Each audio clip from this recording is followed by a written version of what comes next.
Friends, bio के पिछले lecture में मैंने एसेक्सुअल रिप्रोडक्शन में फिशन में binary fission, simple binary fission, longitudinal binary fission, transverse binary fission, oblique binary fission, second था मल्टीपल फिशन और प्लाज्मोटोमी लास्ट है।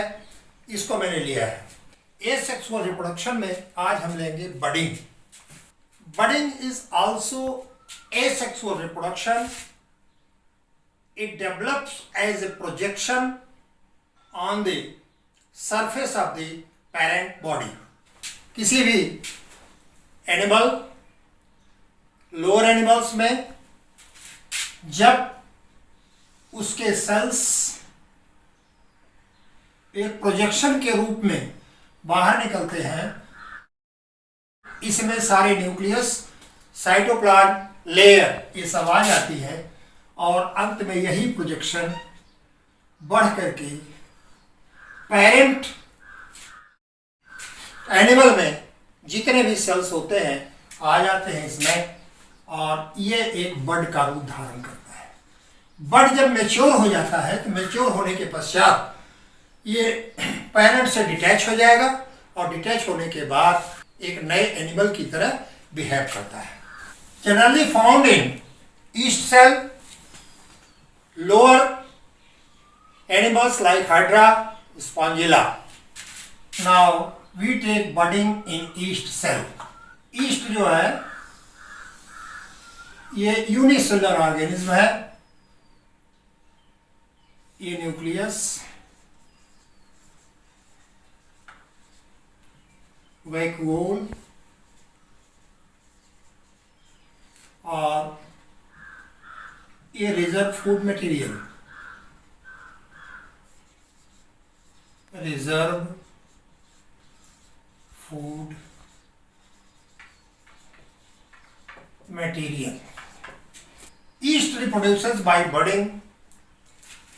ऊपर एक प्रोजेक्शन के रूप में निकलेगा और चेन ऑफ इंडिविजुअल बना लेता है। इसको कहते हैं बड। जब यह बड पूरी तरह से मैच्योर हो जाएगा, पेरेंट सेल की तरह ये डिटैच हो जाता है और प्रत्येक यूनिट एक नए ईस्ट की तरह बिहेव करता है। Budding in hydra.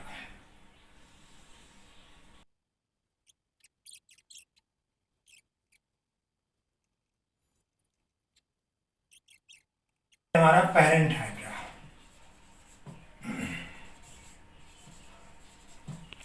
हाइड्रा की प्लांट बॉडी में लगभग मिडिल में एक उभार आता है और ये उभार उसके एंडोडर्मल लेयर के फूलने से, उसमें न्यूक्लियाई, साइटोप्लाज्म के आने से ये होगा। धीरे धीरे ये उभार प्रोजेक्शन बढ़ता है और बढ़ करके ये नए हाइड्रा का रूप पूरा मैच्योर धारण कर लेता है और मैच्योरिटी के बाद ये डिटैच होकर के नया हाइड्रा बना लेता है। बडिंग को दो भागों में हम करेंगे, एक इंटरनल बडिंग और दूसरा होता है external budding. Internal budding, Spongilla ये फ्रेश वाटर स्पंज है।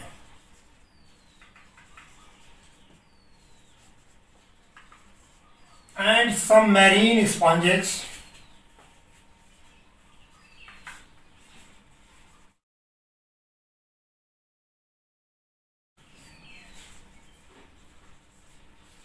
that shows internal budding. Internal budding that is, अब ये स्पॉन्जिला है। अब स्पॉन्जिला में बड्स अंदर की तरफ बनते हैं। They are actually aggregation of archaeocyte. They are actually aggregation of archaeocyte and they permeates from the adverse condition. और जब कंडीशन फेवरेबल हो जाती है, इसके बाद इसमें से बड्स बाहर निकल जाते हैं और नए स्पॉन्जिला की तरह बिहेव करने लगते हैं। Next, asexual reproduction by fragmentation. Accidentally, the animal body, plant body is injured and breaks in two parts, and each part develops as old plant as new individual. अचानक कोई भी ऑर्गेनिज्म ये दो या दो से अधिक खंडों में टूट जाता है, तो टूटने के पश्चात जो खंड है, ये खंड जो है, ये नया नया एनिमल, नए नए ऑर्गेनिज्म का निर्माण कर लेते हैं। एक्चुअली ये सिनोबैक्टीरिया में होता है, फिलामेंटस बैक्टीरिया, जिसमें कि बैक्टीरिया या कोई कॉलोनी, सिनोबियम, जब दो या दो से अधिक भागों में टूट जाता है तो प्रत्येक भाग एक नया कॉलोनी, एक नया एनिमल, एक नई स्पीसीज अपने पेरेंट जैसी वो बना लेता है। नेक्स्ट है रीजनरेशन।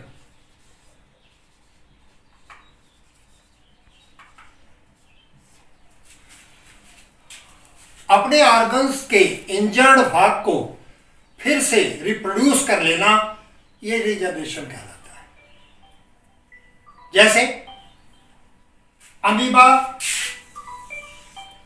है, ये अमीबा एक्सीडेंटली ये दो भागों में कट गया।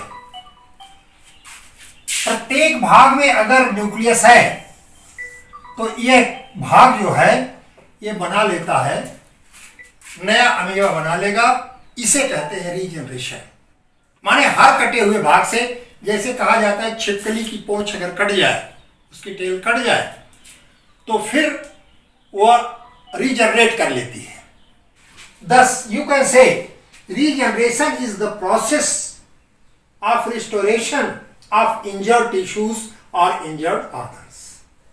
ये आपको हाइड्रा में भी मिलेगा, ये आपको अमीबा में भी मिलेगा, स्पॉन्जेज में मिलेगा, और मैंने आपको बताया अभी लिजर्ड, वॉल लिजर्ड का, छिपकली का, और इस वॉल लिजर्ड में भी अगर उसकी टेल कट जाती है तो नई टेल वो ओरिजिनेट कर लेती है। लेकिन पूरी प्लांट, पूरी बॉडी का रीजनरेशन उसमें नहीं हो पाता।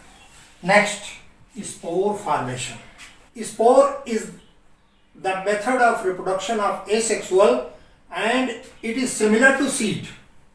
जिस तरह से बीज होता है उसी तरह से ये सिमिलर है। अब ये स्पोर जैसे हम लेते हैं राइजोपस का,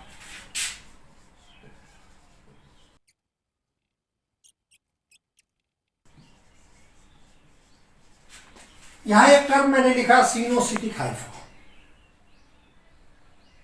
हाइफा ये दो प्रकार के होते हैं। जैसे ये लिया मैंने मल्टीन्यूक्लिएट स्ट्रक्चर, और इसके बीच बीच में एक क्रॉस वॉल है। You can count the number of cells on the basis of this division.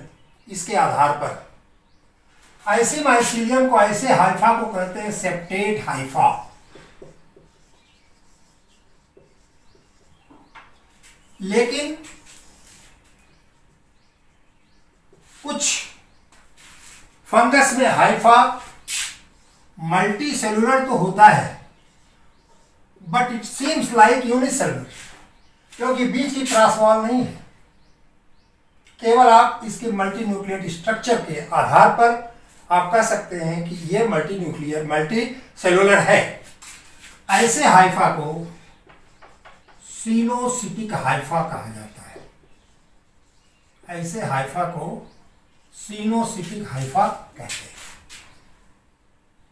तो राइजोपस का जो हाइफा है यह सिनोसिटिक होता है।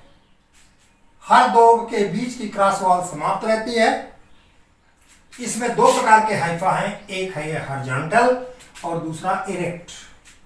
इरेक्ट हाइफा की टिप जो है ये स्वैलन हो जाती है, फूल जाती है, और उसमें अधिक से अधिक न्यूक्लियाई और साइटोप्लाज्म चले जाते हैं, जिसके कारण स्वेलिंग बढ़ जाती है, और ये पूरा का पूरा स्ट्रक्चर स्पोरेंजियम कहलाता है।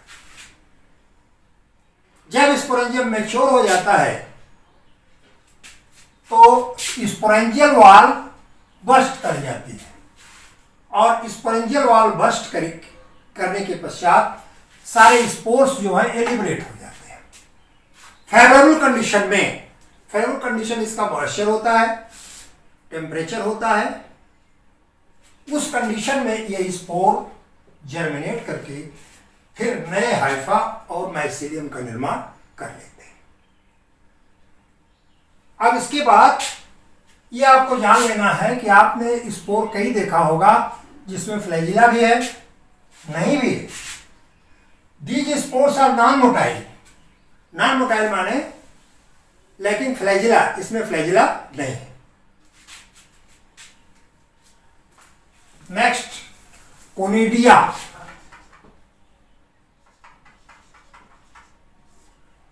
इसको हम कहते हैं एक्सोजीनस।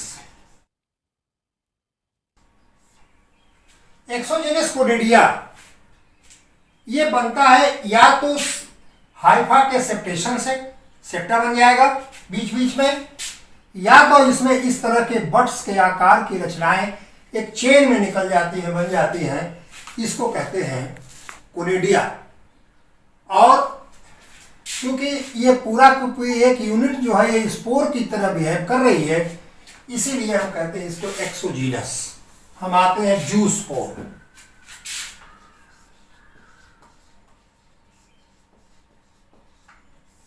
जूस क्लेमाइडोमोनास में, स्पायरोगायरा में, यूरोथिक्स में जूस्पोर का फॉर्मेशन होता है और ये जूस्पोर जो है ये मोटाइल होते हैं।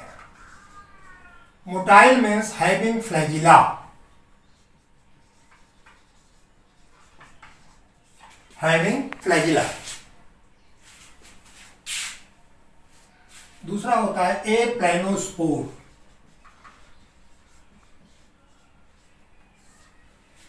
When your spore is non-motile, or you can say when spore is non-motile and formed inside the cell, that is known as aplanospore.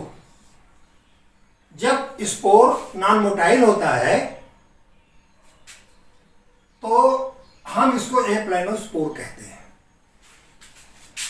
एक और होता है हिप्नोस्पोर, यह भी यूनिसेलुलर नॉन मोटाइल है, लेकिन एप्लानोस्पोर और हिप्नोस्पोर में डिफरेंस यही है कि हिप्नोस्पोर की वॉल जो है ये थिक होती है इन कंपैरिजन टू एप्लानोस्पोर। तो इस तरह से आपने बडिंग से एप्लानोस्पोर तक का आज का आपने देखा एसेक्सुअल रिप्रोडक्शन इन एनिमल्स, ये पूरा का पूरा यहाँ पर समाप्त हो रहा है। हमने इन 3 लेक्चर में आपको asexual reproduction, life span, type of asexual reproduction up to spore, ये मैंने आपको बताया। हम उम्मीद करते हैं कि आपकी बात समझ में आई होगी और आपके समझ में जो बातें न आई हों उसको आप कमेंट द्वारा हमें बता सकते हैं। आज लास्ट लेक्चर में हम लेंगे vegetative reproduction. Vegetative reproduction, vegetative reproduction is also a type of asexual reproduction. The new plant, new organism develops from root, stem, leaf, corn, bulb, tuber, etc. First of all, हम लेते हैं vegetative reproduction by root. Dahlia plant में root tip ये swollen हो जाती है due to storage of food, और यह स्वेलन पार्ट ये बन गया प्रोपेग्यूल। प्रोपेग्यूल कहते हैं, वेजिटेटिव प्रोपेग्यूल कहते हैं जिस वेजिटेटिव भाग से नए ऑफस्प्रिंग का जर्मिनेशन हो रहा है उसे कहा जाता है वेजिटेटिव प्रोपेग्यूल। तो डहेलिया में जो एडवेंटिसस रूट है, फाइब्रस रूट है, इस फाइब्रस रूट में का टिप जो है स्वेलन हो जाता है, फूल जाता है, क्योंकि इसमें फूड स्टोरेज हो गया। बाद में मैच्योर प्रोपेग्यूल्स को डिटैच करते हैं, डिटैच करके इसकी जब प्लांटिंग कर देते हैं तो प्लांटिंग के बाद इससे नया डहेलिया प्लांट निकल आता है। सेकेंड हमारा है बाई स्टेम। स्टेम में कई प्रकार के हैं। हम पहला लेते हैं ट्यूबर। पोटैटो का नाम आप सभी लोग जानते हैं, आलू का। पोटैटो जो आप खाते हैं वह है अंडरग्राउंड स्टेम। जब आप उस पर देखेंगे तो इस पर आंख की तरह की रचना दिखाई पड़ती है और वही काट करके हम फील्ड में इसकी शोइंग करते हैं और इसी से नया बड जर्मिनेट करता है और जर्मिनेट करके नए प्लांट का निर्माण करेगा, बनाएगा। इसमें आपने देखा हमने एक आई बनाई है, जर्मिनेटिंग आई बड बनाया हमने, और पीछे की तरफ स्कार्स ऑफ स्टेम जो ऊपर के भाग से जुड़ा होता है ये बनाया मैंने, और ये है scars of scale leaf. Second है हमारा बल्ब। गार्लिक आप जानते ही हैं, लहसुन। लहसुन के ये जो प्रत्येक स्ट्रक्चर हैं इनको आप बड की संख्या में रखे हैं। इसमें ऊपर स्केप्स होता है और ये स्केल लीव्स है, नीचे फाइब्रस कॉन्ट्रेक्टाइल रूट। इस फाइब्रस कॉन्ट्रेक्टाइल रूट के ऊपर ये जो बल्ब निकला हुआ है, इसी एक एक बल्ब की शोइंग हम करते हैं, इसकी बुआई करते हैं और इसी से नए गार्लिक प्लांट ओरिजिनेट हो जाते हैं। थर्ड है हमारा कॉर्न। घुइयां बंडा का नाम सुने होंगे आप। अराउंड अबाउट ये कुछ गोलाकार ओवल होगा। इसमें ये पोर्शन आप देख रहे हैं जो मैंने लाइन खींची है, इसको कहते हैं नोड्स। दो लाइंस के बीच यह है हमारा इंटरनोड। इसमें जगह जगह पर इस तरह के स्केल्स निकले होते हैं, ये है स्केल लीव्स। ये पूरा कॉर्म है, उसी में जर्मिनेट करके ये डॉटर कॉर्म ओरिजिनेट हुआ है। नीचे आपको एडवेंटिसस रूट्स मिलेंगे। That is also underground stem. ये भी अंडरग्राउंड स्टेम है, ये भी अंडरग्राउंड स्टेम है, और ये सब अंडरग्राउंड स्टेम के अंतर्गत आते हैं। अंडरग्राउंड स्टेम में नेक्स्ट है हमारा राइजोम। जिंजर जब उसको जमीन से खोद करके निकाला जाता है तो उसमें इस तरह की रचनाएं दिखाई पड़ती है। ये लास्ट में देखिए बड है, ये स्केल्स है। यहां भी आप देखें कि जो आपको गांठें दिखाई पड़ती हैं, गांठों का ये भाग जो है नोड्स कहलाता है, और दो नोड्स के बीच इंटरनोड है। जब मैच्योर जिंजर को हम इसकी शोइंग करते हैं तो ये जो बड्स हैं ये फिर नया जिंजर प्लांट बना लेते हैं। अंडरग्राउंड स्टेज में लास्ट है हमारा सकर। सकर में ये हॉरिजॉन्टल है और इसमें एरेक्ट ब्रांचेस भी निकलती हैं। दो एरेक्ट ब्रांचेस के बीच का ये पोर्शन सकर कहलाता है। एरेक्ट ब्रांच के नीचे ये स्केल्स हैं और ये है रूट्स। ये रूट्स हैं। इस पोर्शन को जब काट करके हम इसकी बुआई कर देते हैं, शोइंग कर देते हैं, तो इससे नया प्लांट तैयार हो जाता है। इसका एग्जाम्पल है आपका मिंट। इसका एग्जाम्पल मिंट है। तो ये रहा अंडरग्राउंड स्टेम। अंडरग्राउंड स्टेम ये आपको 5 प्रकार का मिला। अब इसके बाद हम डिस्कस कर रहे हैं सब aerial creeping plant stem. Creeping में 2 स्टेम होंगे, एक हॉरिजॉन्टल होता है और इरेक्ट भी निकलता है। तो पहला हम रनर ले रहे हैं। दूब घास को आप लोग जानते ही होंगे, गोल्ड लॉन्ग ग्रास। इसमें ये हॉरिजॉन्टल स्टेम है, जगह जगह पर एक इरेक्ट स्टेम निकल रहे हैं और नीचे आपको इस तरह के एडवेंटिसस रूट्स जो इसे मिट्टी में फिक्स कर देती है। जब आप दूब को निकालते हैं देखते हैं कि काफ़ी लंबाई तक ये निकलता है। इसमें बीच बीच में आप दूब को देखें तो बीच बीच में ये नोट्स दिखाई पड़ते हैं और नोट्स के बीच ये होता है इंटरनोड और जगह जगह पर इसके ऊपर स्केल्स होती हैं। ये स्केल्स साइड में ये इरेक्ट, ये जो है आपका ग्रीन लीफ है। जब हम इस पोर्शन को काट करके जमीन में रख देते हैं तो उससे नया ग्रास फिर जर्मिनेट कर जाता है। सेकंड है इसमें स्टोलन। स्टोलन में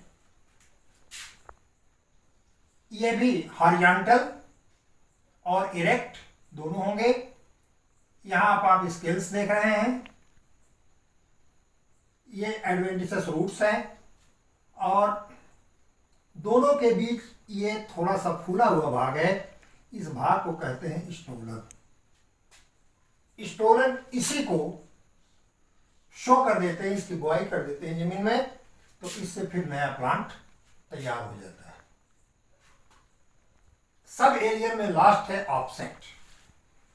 इकॉर्निया आप लोगों ने तालाब गड्ढे में देखा होगा, नदी में भी बहता हुआ मिलता है। ऊपर ये लीव्स हैं, लेकिन ये लीव्स का यह पोर्शन काफी स्वेलन होता है। इसको स्वेलन पेटियोल मैंने लिखा है। लीफ में 2 भाग होते हैं।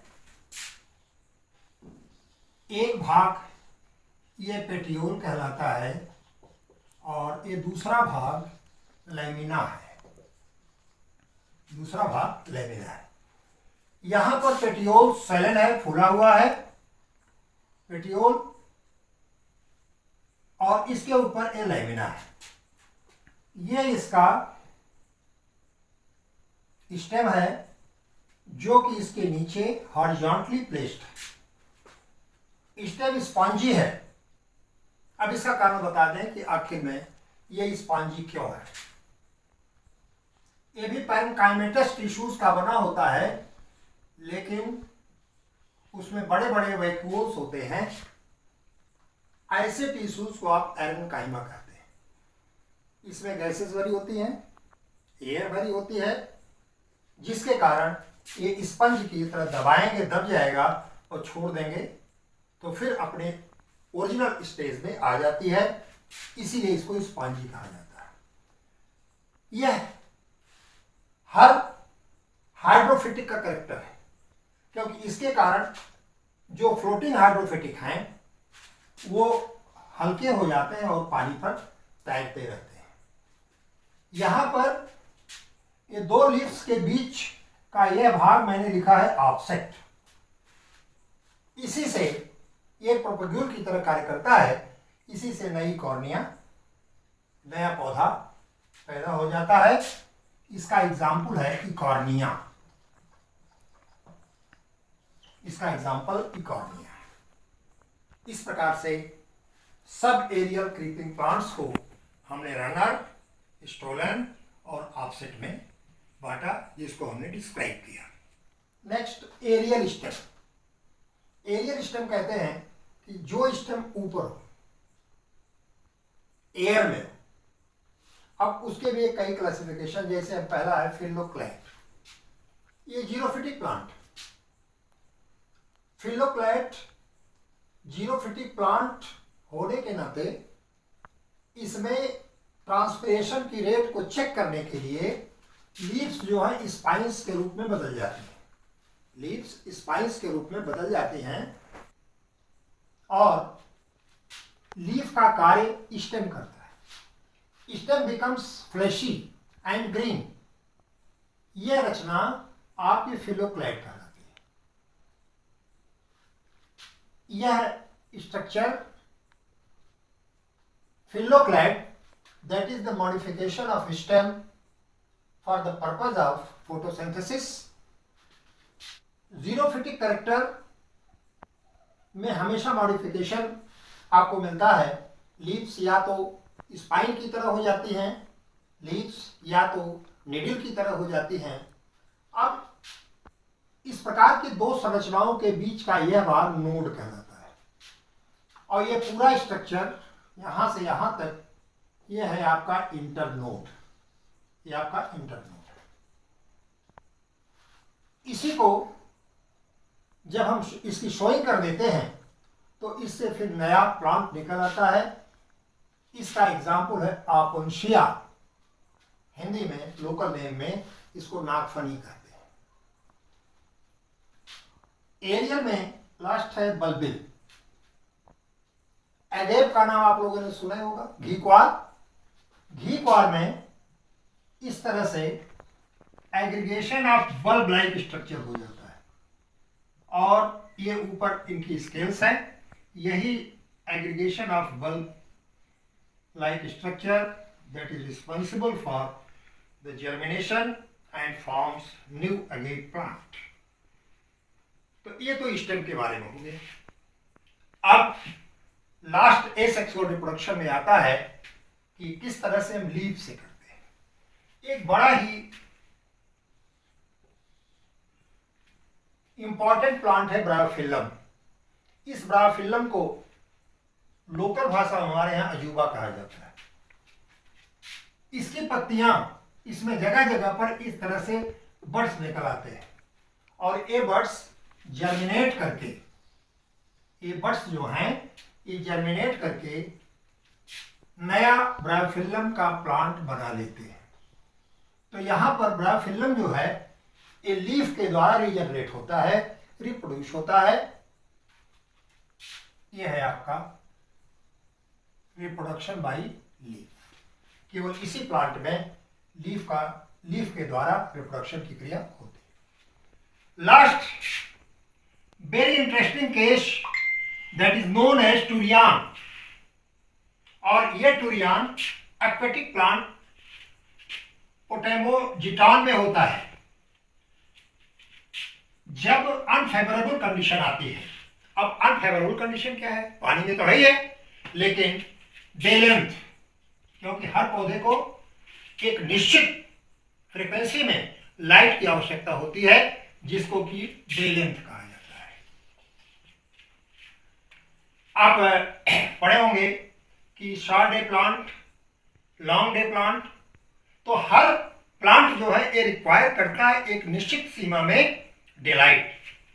अगर इसको इसका डे लेंथ कम हुआ उस समय इसके लिए अनफेवरेबल कंडीशन होगा। दूसरा है रिड्यूसिंग टेम्परेचर। अगर टेम्परेचर रिड्यूस कर जाए तो भी इसके लिए अनफेवरेबल है। यहां पर तब अपने को परमेट करने के लिए, प्रोटेक्ट करने के लिए एक राउंडेड स्ट्रक्चर, स्फेरिकल स्ट्रक्चर बनाता है। इस रचना को कहते हैं टूरियान।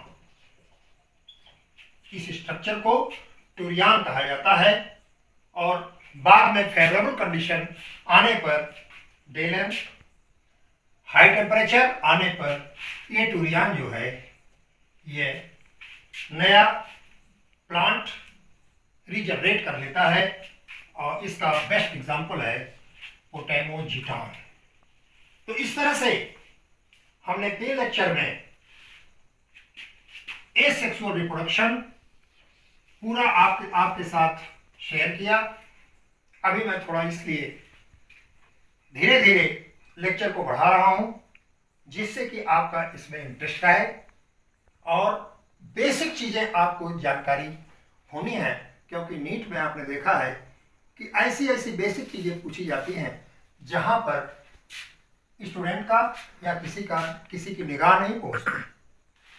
तो एसेक्सुअल रिप्रोडक्शन में शुरुआत से मैंने लाइफ साइकिल के बारे में बताया, लाइफ स्पान के बारे में हमने बताया। एसेक्सुअल रिप्रोडक्शन क्या है, क्योंकि यहाँ पर दो प्रकार के बॉडीज का यूनियन नहीं होता। अब वो बॉडीज हमारी गैमेट्स होती हैं और ये गैमेट्स ये यूनाइट एसेक्सुअल रिप्रोडक्शन में नहीं होती।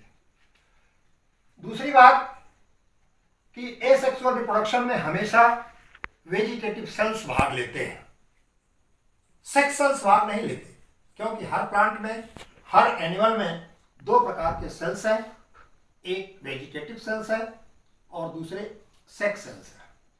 वेजिटेटिव में जितने हमारे ऑर्गन्स हैं एक्सेप्ट रिप्रोडक्टिव ऑर्गन, वो सारे के सारे वेजिटेटिव सेल में आते हैं और वेजिटेटिव सेल से नए प्लांट का वो फॉर्मेशन कर लेते हैं, जिसमें मैंने आपको बताया फिशन बताया, फिशन में कई बताया किस प्रकार से रिप्रोड्यूस करते हैं।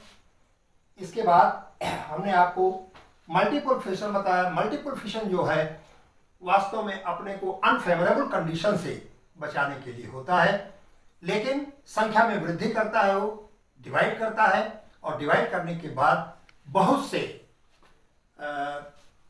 कंपोनेंट्स बहुत से तैयार हो जाते हैं, इसीलिए उसको हम मल्टीपल फिशन कहते हैं। हमारा आज के लेक्चर तक एसेक्सुअल रिप्रोडक्शन कंप्लीट हुआ। अब अगले लेक्चर में आपको हम सेक्सुअल रिप्रोडक्शन के बारे में बताएंगे। इसको आप चैनल में देख लीजिए, समझिए, जो चीज समझ में न आए उसको कमेंट द्वारा हमें सूचित करिए, फिर उसको हम रिवाइज करेंगे।